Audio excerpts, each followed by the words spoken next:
So what is up, you guys? This is Steve Form Beast, kind of giving you guys an update on my Juggernaut AI program. This is a deload week, so I was able to get all my upper body stuff done yesterday. The tempo bench press, 3 sets of 6 for 185. Uh, got everything done. Was able to pretty much within 45 minutes, and was able to pretty much go back to my go to my job. So walked over there, walked over to the job that I'm at, and really I enjoyed doing what I'm doing. And so today it's going to be an easy deadlift day, nothing too crazy, honestly. Um, just just got some deadlifts and some good mornings, man.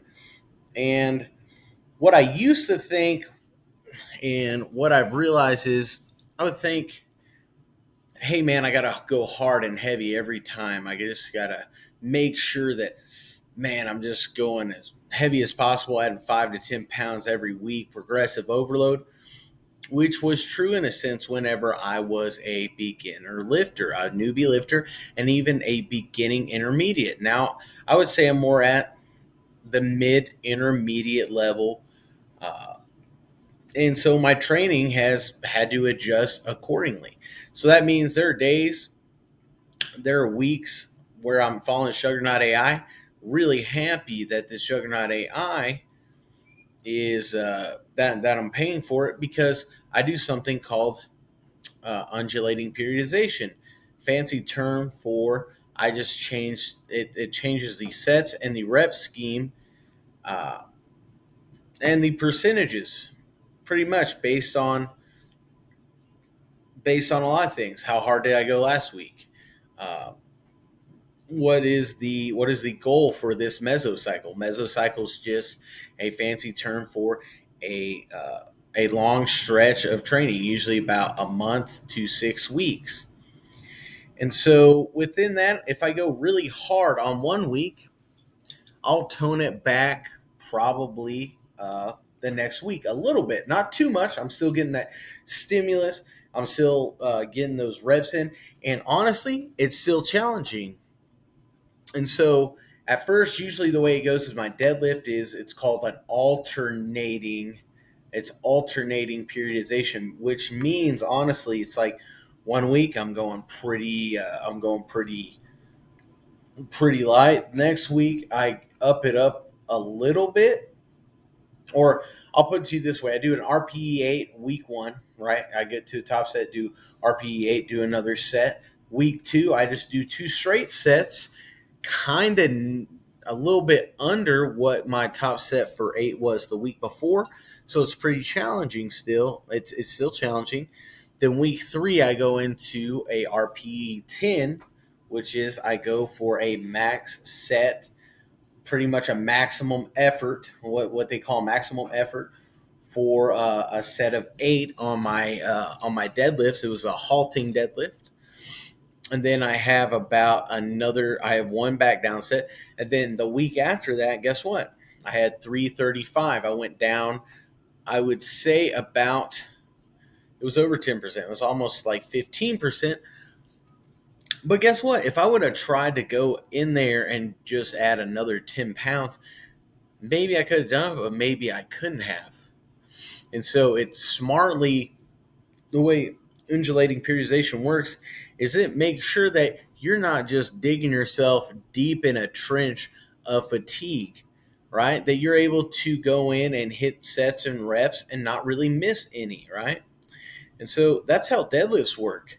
The way my squats been working is it's been a linear progression, but guess how many squats I do? I do 2 sets of 10, right? The rest of my leg work is just accessory leg work. And I've only been squatting twice a month, or once a week, my bad, twice a month, once a week. And I've gone up linearly by like 10 to 20 pounds. This last week, I was able to hit pretty much what I would call a PR for volume. My previous 10 rep max was 380 for a set of 10. That was with my belt and my sleeves on. I didn't have my sleeves or my I didn't have my sleeves nor my weightlifting shoes, my squat shoes, and I was still able to hit 2 sets of 10 at 380, no sleeves, and it was actually a pretty good set. It was about an RPE 8. The first set was about an RPE 7, I believe. It's about an RPE 7. Second set was probably around RPE 7.5, 2 for sure, maybe 3. But that is just how it's been progressing. I've also been on this bulk because I went back up after my meet. I went back pretty much back to baseline, which was 225. And I was like, you know what? I'm not going to sit here and trip on a cut right now. I'm going to go ahead and see how strong I could get. So I've been eating mainly in a caloric surplus, right? I'm at 230 as of this morning. So I'm at 230.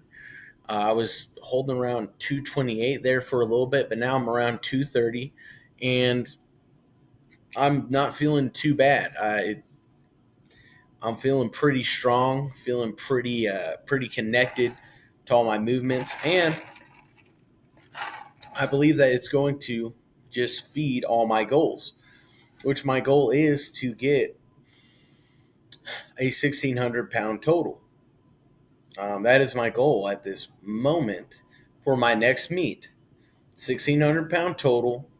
Going in, going, want that 600-pound squat, about a 650 deadlift is what I'm really wanting to get at this moment. And I really want to get a 350 bench, right?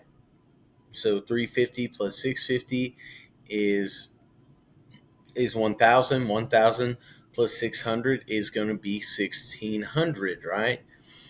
Now, the truth of the matter is, this is not going to be an easy endeavor. I'm going to have to pay attention to everything. I'm going to have to eat more. I'm going to have to pretty much focus on my sleep. That's probably the number one thing that I need to focus on. I'm not going to need to focus on getting in a cut, meaning that I'm probably going to need to eat in a caloric surplus. Not probably. I'm going to need to eat in a caloric surplus and be willing to put on a little bit of body fat. But what you want, and this is where a lot of people trip. Once you know how to gain and lose weight, it's easy. You don't trip whenever you're like, dang, bro, I'm starting to see that double chin again. You don't trip on it because you're like, bro, I know how to cut. I've cut down to 207 last year, cut down to 207. Was able to get back up to 220. Now I'm getting up to 230.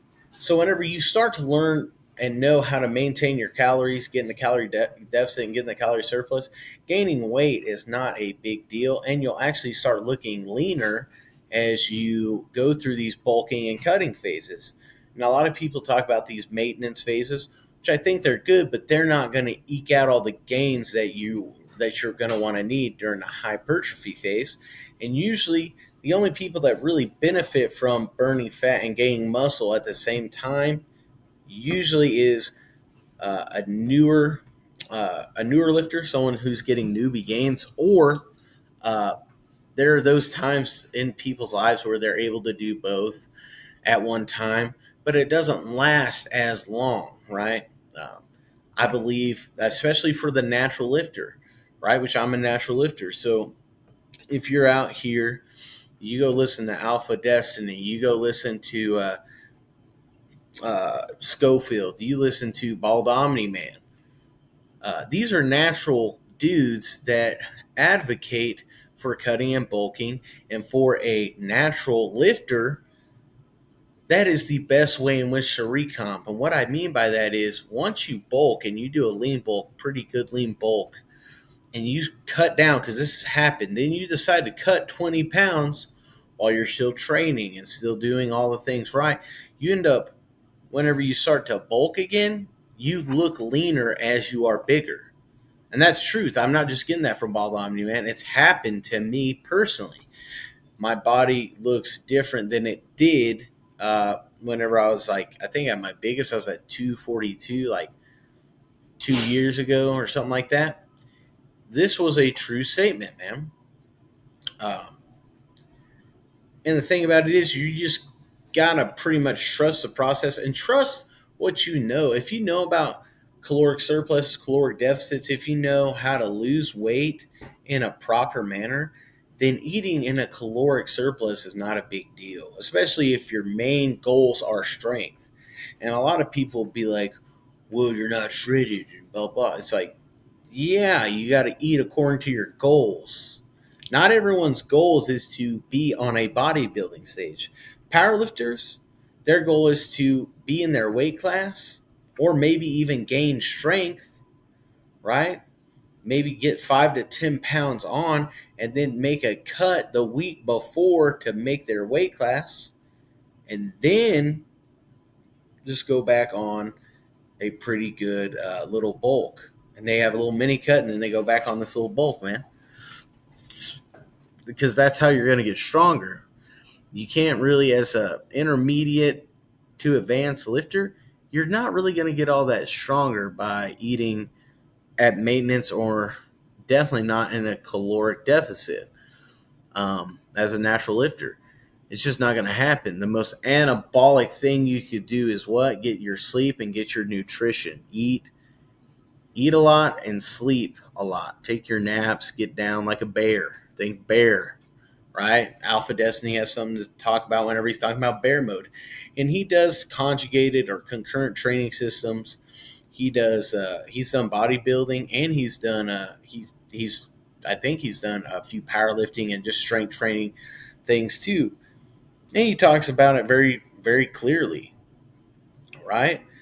So, and he says there's really not a lot of point to get shredded if you're not doing bodybuilding. Um, Now, if you're really, really, really big, like they say, like over 30% body fat, you probably just need to go on a small cut. And the cool thing about that is guess what? You can still get stronger by losing body fat if you train correctly and if you're eating properly. You can lose body fat and gain strength while you're at like 30% body fat. That's the truth because you still have a lot of room to grow. You still have a lot of room to to use that fat as the calories burned. Use those things in which you know that are going to actually help you lean out. You'll be able to gain muscle, which muscle gain and burning fat. That's also a pretty good little thing to have on your side. A little bit more fluff. You're able to get a little bit more buff and not have to worry about getting weaker, not nearly as quickly. So, that's all I have for today. Today I got my lower body training session. I got deadlifts and I got good mornings pretty much. And then I got my accessories. So it shouldn't take maybe not even an hour and a half. But your boy's ready. He's excited. Man, I want y'all to go lift, live, and learn. I know sometimes that I get my words mixed up. What I was really saying at that last little bit was this. If you're at a higher body fat percentage, there is a lot of evidence that shows that you can burn fat just like the newbie and gain muscle and gain strength at the same time if you're willing to listen to a few certain principles. If you're at 15 to 20%, probably not going to happen unless you're willing to go through a little bulk phase. Um, and that's just the truth, especially if you're an intermediate lifter.